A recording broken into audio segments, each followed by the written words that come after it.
Hey everybody, what's up and welcome back to today's video guys. And today guys, I'm going to go ahead and be showing you how to make a hyper pop song in GarageBand. This is a very simple thing to do, so make sure to watch this quick and easy video till the very end, follow my steps correctly, so you can make sure this works the same for you and you can do this yourself.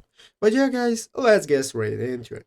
So the first thing you want to do guys is to go ahead and open up the official GarageBand application on your mobile phone if you're not already. If you do not have the application, just go to the App Store and download it. And after opening it up, you'll be greeted by this main page right here, which is the home page where you can find all the instruments you can play. You can get started with opening up the audio recorder and so on.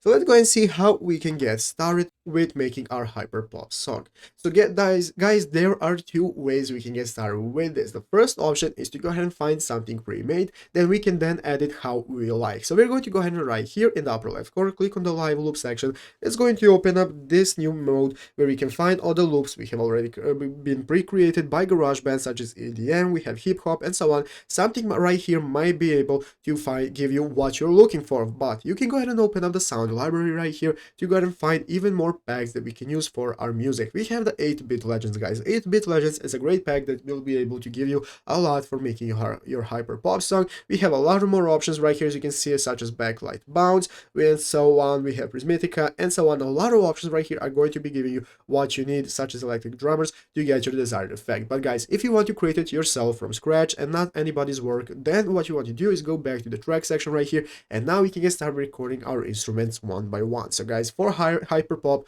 you'll be using a lot of keyboard options. You'll have your drums for snare rolls and so on. So you want to go ahead and get started recording yourselves one by one. So we're going to open up one of the instruments. It's going to open up this recording menu. We're at the top of the screen. We have the big red circle that's going to enable us to start recording, and you can get started with playing your music and recording yourself. After you're finished with recording your instrument, you can go right here into the upper left corner and click on edit mode in the middle right here. That's going to open up this mixing mode where we can find all the tracks we can access, such as our drums. We have the keyboard right here and so on. That's going to enable us to edit our tracks. So you can add your effects, you can place your tracks however you want to get your desired effect, and this is how you can get started with making your hyper pop song. Add all the instruments you can and record yourself. But yeah guys, basically that is how to do it. So I hope this video was helpful. If it was, make sure to leave a like, subscribe to the channel. So guys, thanks for watching, take care and bye.